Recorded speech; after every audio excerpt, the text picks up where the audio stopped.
স্বপ্নে চেয়েছি আমি তোমায়, সাথে পেয়েছি সব সময়। জানি না স্বপ্ন হবে কিনা পূরণ, তবুও থামবো না, চালিয়ে যাব সারা জীবন। আর সাথে করব আমি তোমায় নিয়ে ভারত ভ্রমণ। এখন আমি বসে আছি বোলপুর শান্তিনিকেতন স্টেশনে। আজ আমি ভ্রমণ করব 12338 শান্তিনিকেতন এক্সপ্রেসে করে। এই শান্তিনিকেতন এক্সপ্রেসটি শান্তিনিকেতন মানে বোলপুর শান্তিনিকেতন থেকে হাওড়া পর্যন্ত টোটাল 146 কিলোমিটার কভার করে। শান্তিনিকেতন থেকে হাওড়া পর্যন্ত টোটাল 4টে হল্ট আর 41টা ইন্টারমিডিয়েট স্টেশন পড়ে। এই ট্রেনের ম্যাক্সিমাম স্পিড হলো 130 কিলোমিটার পার আওয়ার আর average speed 68 kilometre per hour. এই শান্তিনিকেতন এক্সপ্রেসটি বোলপুর থেকে ডিপার্চার হওয়ার টাইম দুপুর 1টা 10 আর হাওড়ায় গিয়ে পৌঁছাবে দুপুর 3টে 40। শান্তিনিকেতন এক্সপ্রেসে কিন্তু কোনো প্যান্টিকার পাবে না, ক্যাটারিং পেয়ে যাবে আর অনবোর্ড ক্যাটারিং পেয়ে যাবে। আর এটা কিন্তু LHB কোচ। আর এই ট্রেনটি কিন্তু প্রথম রান করে 1995 সালে 1 আগস্ট।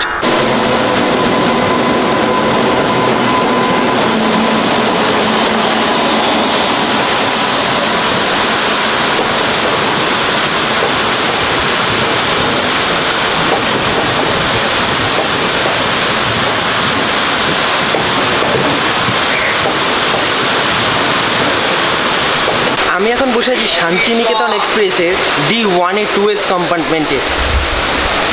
তোমাদের একবার দেখাই, এই হচ্ছে উইন্ডো। আমার পড়েছে 60, আমার এখানে পড়েছে 60, যেটা উইন্ডো সিট। আর এখানে জল বৃষ্টির জন্য ঠিক আছে, বেশ পরিষ্কারই আছে। আর সিটগুলো যদি কথা বলি, সিটগুলো এরকম নরম। আর এইদিকে দেখো পুরো ফাঁকা ফাঁকা জায়গা, মানে ঘাটশিলা যেরকম করেছিলাম জনশতাব্দী এক্সপ্রেসে সেটা পুরো ফাঁকা ছিল, এটাও তেমন। এই একটা, এটা কি ট্রেন আসছে এটা জানি না, এটা কি ট্রেন।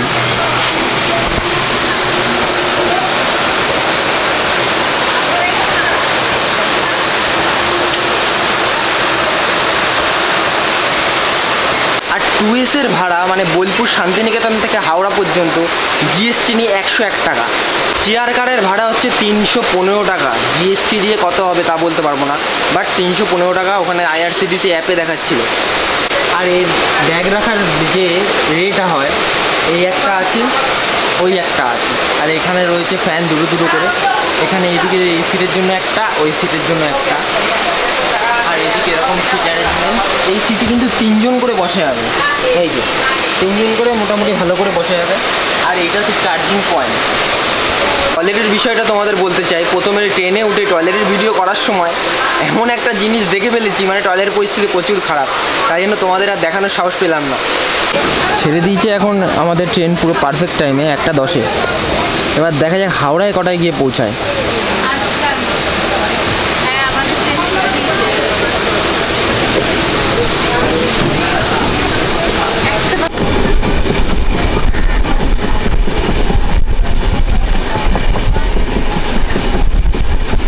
আমাদের এই যাত্রাপথে প্রথম স্টেশন গুসকারা স্টেশন।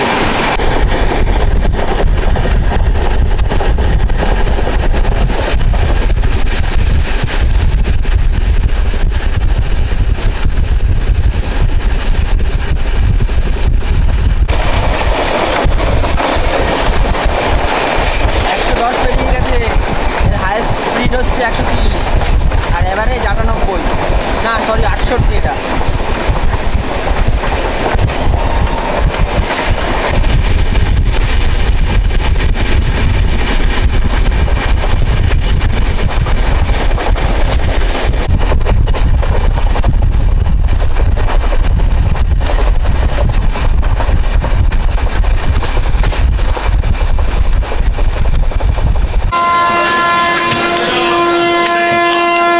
নেমে চলে গেল।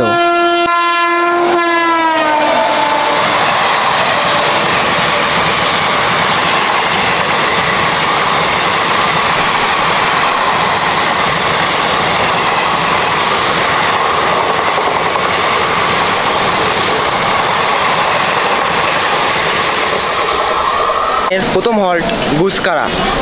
এখন গুসকারা স্টেশনে দাঁড়িয়ে আছে। এখানে হল্ট মাত্র 2 মিনিট। প্রথম হল্টের হর্ন দিয়ে দিয়েছে। বোলপুর থেকে গুসকারার ডিস্টেন্স হচ্ছে মাত্র 19 কিলোমিটার আর সময় লাগলো 20 মিনিট। বোলপুর থেকে 51 কিলোমিটার দূরে আছে আমাদের বর্ধমান জংশন।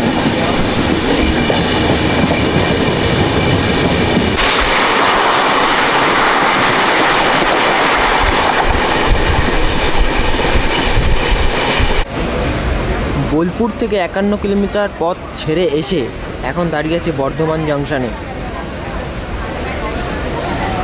বাইরে বৃষ্টি হচ্ছে বলে আমি প্ল্যাটফর্মে নামতে পারলাম না, উইন্ডো থেকে আমি ভিডিও শ্যুট করছি। এই ট্রেনের সব থেকে লাস্ট স্টেশন হাওড়া স্টেশন, এর পরের স্টেশন বর্ধমানের পরের স্টেশন এটা হচ্ছে হাওড়া জাংশন। কোনটা এটা কোন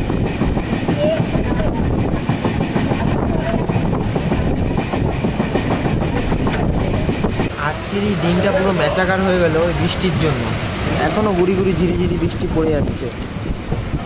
এই দেখতে পাচ্ছ কিনা না, ফোকাস নিচ্ছে না, বাট দেখো এখনও গুড়ি গুড়ি ঝিরিঝিরি বৃষ্টি পড়ে যাচ্ছে, পুরো চিপচিপে বৃষ্টি। এবার ওভারটেক করছে বালি স্টেশন।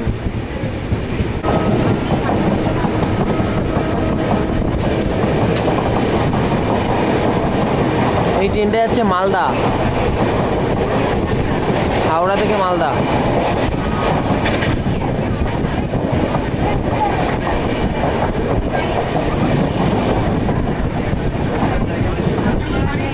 বোলপুর থেকে হাওড়া 146 কিলোমিটার কভার করে এখন ঢুকছে হাওড়া স্টেশন।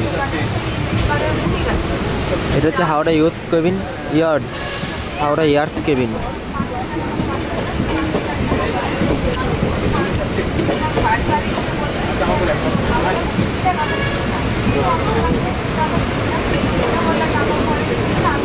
তো আজকের ভিডিওটা এই পর্যন্তই, বেশি বড় করলাম না। যদি ভিডিওটা ভালো লাগে থাকে লাইক শেয়ার কমেন্ট করে দিও, আর বেশি শেয়ার করে দিও। ভালো করে বাই বাই।